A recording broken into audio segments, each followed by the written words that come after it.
ఇక్కడ పెట్టే సమస్యలన్నీ రాసి వాటిని మనం అందరం కలిసి ప్రార్థన చేద్దాం. ప్రార్థన నామకార్థంగా చేయదలుచుకోవాలా, దేవుడి దగ్గర తేల్చుకోవటానికే, ప్రభుతో తేల్చుకోవాలంటే, ప్రభు పాదాలు పట్టుకొని తేల్చుకోవటమే.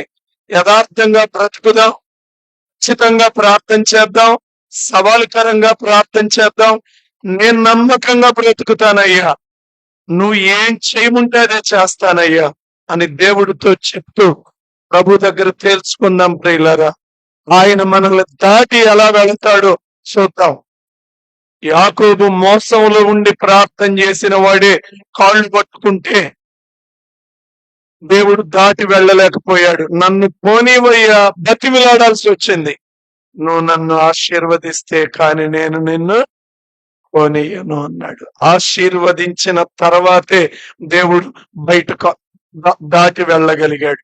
ఆశీర్వదించక ముందు దేవుడు బయటికి యాకోబు దేవుడిని బయటికి వెళ్ళనివ్వలేదు ప్రియులరా.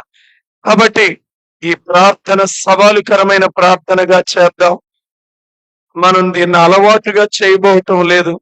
అసలు అదైతే నేను పెట్టను ప్రభువా, అసలు అదైతే నా ఆచారంగా ఏదో నెలకు ఒక రోజు అట్లాంటి నాకు వద్దు ప్రభువా. ఖచ్చితంగా మీరు జవాబిచ్చే ప్రార్థనగా ఉండాలి. అందరూ విరిగిన హృదయంతో ఘోష పెడుతూ ప్రార్థన చెయ్యాలి. అలాంటి ప్రార్థనా సమయాలు మాకు కావాలి ప్రభువా అని నేను ప్రభువుని అడుగుతున్నాను. మీరు కూడా ప్రార్థన చేయండి. ఖచ్చితంగా దేవుడు గొప్ప కార్యాలు చేయబోతున్నాడు. ఘనమైన కార్యాలు చూడబోతున్నాం. విశ్వాసంతో చెప్తున్నాను.